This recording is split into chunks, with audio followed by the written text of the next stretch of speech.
ஹரிஜன் யாத்திரையின் போது மகாத்மா காந்தி திருநெல்வேலி மாவட்டத்திற்கு வருகை தந்தார். 1934ஆம் ஆண்டு ஜனவரி மாதம் அவர் வந்தபோது திருநெல்வேலி மாவட்டத்தைச் சேர்ந்த மக்கள் உற்சாகமாக அவரை வரவேற்றாங்க.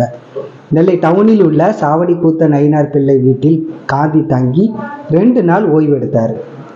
அப்போது அவர் வெள்ளாட்டுப்பால் வேர்க்கடலை சாப்பிட்டதாக சாவடி கூத்த நயினார் பேரன் செந்தில் தெரிவித்தார். அனைவருக்கும் வணக்கம். அனைவருக்கும் காந்தி ஜெயந்தி நல்வாழ்த்துக்கள்.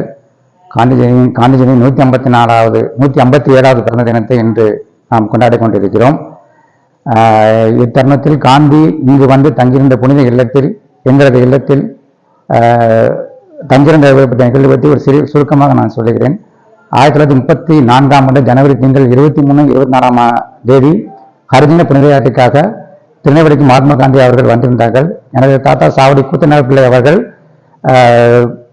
ஹரிஜன புனிதக்காக காந்தியை அழைக்கும் போது, அப்போது சுதந்திர போராட்ட காலம்னா ஆங்கிலேயரிடம் அனுமதி பெற்று அவரை திருநெல்வேலிக்கு அழைத்து வர வேண்டிய சூழ்நிலை இருந்தது. கல்கத்தாவில் வைஸ்ராயை சந்தித்து அவரிடம் அனுமதி பெற்று காந்தி தங்கியிருந்த திருநெல்வேலிக்கு வருகை தொடர்பாக அனுமதி பெற்று 1934, 23, 24 அனுமதி வழங்கினார்.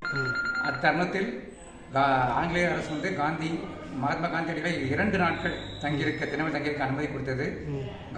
ஜனவரி 23ஆம் தேதி இங்கு தந்திருந்து ஹரிஜன புனித யாத்திரையில் கலந்து கொண்டார். நகர மக்கள் உபசரி மகிழ்ந்து கூட ஒரு நாள் 3ஆம் நாள் அவர் தங்கிவிட்டார்.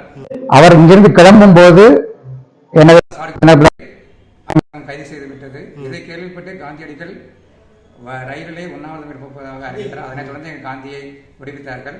காந்தி தங்கியிருந்த இந்த புனித இல்லத்தை எனது சாவடி கூத்தனார் அவர்கள் புனிதமாக கருதி, அதாவது இந்த இடத்தை புனிதமாக கருதி அவர்களிடம் அவர் பிறந்தால் படைபெற வேண்டும் என்ற ஒரு ஆவலில் ஒரு உத்தரவை எங்களுக்கு உயிரில் எழுதி வைத்திருக்கிறார். அதன் தொடர்ந்து காந்தி ஜெயந்தி இந்த வீட்டில் புனிதமாக கொண்டாடப்பட்டுகிறது. காந்தி பிறநாள் வந்து புனிதமாக கொண்டாடப்பட்டு வருகிறது. நன்றி. ஆமா, அதை காந்தி வந்து இங்க தங்கியிருந்த போது அவர் விரும்பி சாப்பிட்டது வெள்ளாட்டு பால்.